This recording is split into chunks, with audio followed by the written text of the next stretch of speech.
नमस्कार मित्रांनो, स्वागत आहे तुमचं आमच्या यूट्यूब चॅनलवरती. मित्रांनो, तुम्ही चॅनलवरती जर नवीन असाल तर चॅनलला सबस्क्राईब करा आणि बेल आयकॉन प्रेस करा, जेणेकरून नवनवीन नोटिफिकेशन तुम्हाला भेटत राहतील. मित्रांनो, आजचा विषय हा फार महत्त्वाचा आहे आणि या संदर्भात आपण जी काय माहिती घेणार आहोत ती माहिती आहे की HP गॅसची EKYC ही कशी करायची आहे.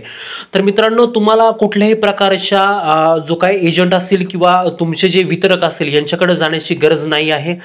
तर तुम्हाला घरबसल्या तुमच्या मोबाईल फोनमधून एक ॲप्लिकेशन आहे, ते ॲप्लिकेशन कुठलं आहे हे मी तुम्हाला सांगणार आहे. तर त्या ॲप्लिकेशनच्या माध्यमातून तुम्हाला ही EKYC ही तुम्हाला घरबसल्या करता येईल. मित्रांनो, ही EKYC का करायची? कारण की मुख्यमंत्री अन्नपूर्णा योजनेच्या अंतर्गत तुम्हाला 3% या फ्री दिल्या जाणार आहेत. त्यानंतर तुमची जी सबसिडी आहे, गॅसची सबसिडी आहे, ती तुमच्या अकाउंटमध्ये जमा जर करायची असेल तर तुमच्या अकाउंटला आधार कार्ड हे जोडणं अत्यंत महत्त्वाचं आहे. त्यासोबत तुमच्या गॅसच्या कनेक्शनला देखील आधार कार्ड जोडणं हे अत्यंत महत्त्वाचं आहे. चला तर मित्रांनो, आपण ही EKYC कशी करायची त्या ॲप्लिकेशनच्या माध्यमातून ही सगळी प्रोसिजर आपण स्टेप बाय स्टेप इथं पाहणार आहोत. मित्रांनो, प्ले स्टोरला जायचं, HPP नावाचं ॲप्लिकेशन डाउनलोड करायचं. मी डाउनलोड करून ठेवले आणि या ठिकाणी तुम्ही बघू शकताय की हे ओपन पण झालेलं आहे. हे ओपन झाल्याच्या नंतर तुम्हाला दोन ऑप्शन दिसतील, एक रजिस्टर नावाचं आणि एक लॉग इन नावाचं. तर रजिस्टर करायचं, रजिस्टर करण्यासाठी तुमचा मोबाईल नंबर तुम्हाला पाहिजे असतो.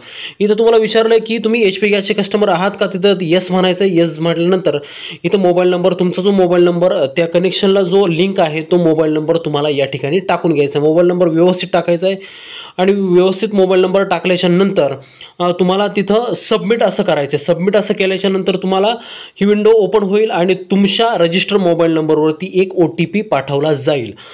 तो पाठवलेला जो OTP आहे तो तुम्ही व्यवस्थित याच्यामध्ये एंटर करायचा आहे. एंटर केल्याच्या नंतर जो आहे तो सबमिट म्हणून बटनवरती क्लिक करायचा. नंतर हा असा इंटरफेस ओपन होईल. तुमचं कनेक्शन ऑलरेडी जर असेल तर तुमचं नाव या ठिकाणी दाखवलं जाईल. या ठिकाणी तुम्ही पाहू शकता की नाव या ठिकाणी दाखवलं गेलं आहे. त्याच्यामध्ये काही ॲडिशनल तुम्हाला इन्फॉर्मेशन जर करायची असेल तर ॲडिशनल इन्फॉर्मेशन ॲड करून घ्यायची आहे. ॲडिशनल इन्फॉर्मेशन ॲड केल्यानंतर तुमची जन्मतारीख विचारते, ती जन्मतारीख व्यवस्थितपणे या ठिकाणी तुम्ही टाकून घ्यायची. कॅलेंडर दिलं, कॅलेंडरवरती व्यवस्थित मंथ वगैरे व्यवस्थित सिलेक्ट करायचा आणि अशी जन्मतारीख तुम्हाला काय करायची या ठिकाणी एंटर करायची आहे.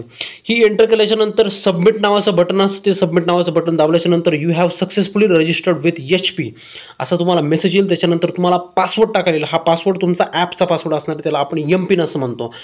हा 4 डिजिटचा MPIN तुम्ही या ठिकाणी टाकून घ्यायचा आहे. एकदा टाकायचा, दुसऱ्या वेळेस तो कन्फर्म करायचा आहे. दुसऱ्या वेळेस कन्फर्म केल्याच्या नंतर सबमिट या ऑप्शनवरती क्लिक करायचं. तुमचा MPIN हा जनरेट झालेला आहे. डायरेक्टली होमवरती यायचं. होमवरती असा इंटरफेस दिसेल. डायरेक्टली तुम्हाला MPIN एंटर करायचा. MPIN एंटर केल्याच्या नंतर तुमचा डायरेक्टली ॲपचा इंटरफेस या ठिकाणी ओपन होईल. तुम्ही या ठिकाणी पाहू शकता वॉलेट बॅलन्स, UPI, त्याच्यानंतर हॅपी कॉईन्स असे 3 प्रकारचे इथं दिसून येतात. त्याच्यानंतर LPG, ल्यूब्स, पे कोड.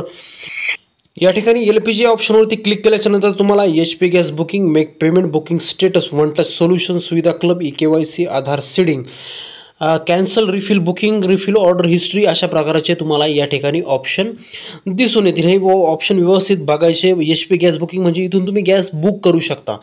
हे तुम्ही बघताय की book for sale, book for others, mobile number, consumer ID, LPG ID याच्यावरून तुम्ही गॅस तुमच्यासाठी किंवा दुसऱ्यांसाठी बुक करू शकता. त्याच्यानंतर तुम्ही जर बघितलं इथं तर याच्यामध्ये EKYC इन्फॉर्मेशन, लूब रिडम्पशन, त्याच्यानंतर बुकिंग स्लॉट, बरोबर याच्यामध्ये तुम्ही हे पाहू शकता. बरोबर. तर इथं आपल्याला आता बघायचं आहे की याच्यामध्ये EKYC कशी करता येईल. त्या अगोदर आपण असं बघणार आहोत की आपलं जो कस्टमर आहे ती कस्टमरची प्रोफाईल कशी आहे, आपलं नाव व्यवस्थित दिसतं आहे की नाही, आपला ॲड्रेस बरोबर आहे की नाही, पिनकोड बरोबर आहे की नाही, कन्झ्युमर नंबर काय आहे, आपला डिस्ट्रीब्युटर कोण आहे त्याची सुद्धा प्रोफाईल आपल्याला याच्यावरती पाहता येते. त्याचा कॉन्टॅक्ट नंबर वगैरे हे सगळं आपल्याला या ठिकाणी पाहता येतं. बरोबर. आणि EKYC असा एक ऑप्शन आहे. त्या ऑप्शनवरती क्लिक केल्यानंतर तुम्हाला इथे EKYC व्हेरीफाईड सक्सेसफुली याची अगोदरच EKYC या ठिकाणी झालेली आहे. तर या ऑप्शनवरती क्लिक करून आपण आपली EKYC करू शकतो. या ऑप्शनवरती क्लिक केल्याच्या नंतर एक कॅमेरा ओपन होतो. कॅमेरामध्ये जो कस्टमर असेल त्याचा फोटो काढायचा आणि फक्त सबमिट करायचा. सबमिट केल्या तुम्हाला असा मेसेज येतो, your EKYC is verified successfully, म्हणजे तुमची EKYC या ठिकाणी झालेली आहे. अशा प्रकारे तुम्ही या ठिकाणी EKYC करू शकता. तर मित्रांनो, HP पे या ॲपच्या माध्यमातून तुम्ही 2 ते 3 मिनिटाच्या आतमध्ये ही EKYC के.वाय.सीची जी प्रक्रिया आहे ती पूर्ण करू शकता आणि या सगळ्या सुविधांचा तुम्ही या ठिकाणी लाभ घेऊ शकता. मित्रांनो, अशाच नवनवीन व्हिडिओसाठी चॅनलला सबस्क्राईब करा. मित्रांनो, भेटूया एका पुढच्या व्हिडिओमध्ये एका नाविन्यपूर्ण योजनेसह, नाविन्यपूर्ण माहितीसह. तोपर्यंत मित्रांनो, धन्यवाद.